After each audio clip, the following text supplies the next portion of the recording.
Hello, it's Angela here to share the latest in the popular Impossible cards. This time Trimcraft have come up with the Invisible Impossible card, and this is a fun feature because if you use acetate you can create lots of see-through areas. I've used dies to die cut circles, and if you're using the double-sided papers then you get a nice finish on the back without having to cover again. And the papers I've used for this are first edition Let's Celebrate, which are really fun papers, perfect for parties, birthdays, all sorts of things.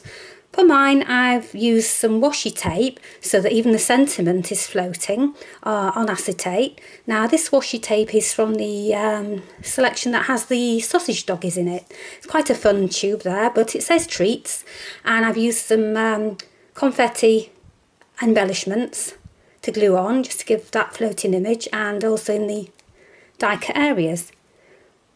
And there we have it. That's the Invisible Impossible card. Don't forget to share your makes over on the Trimcraft page and check out the latest YouTube video. Thanks for watching.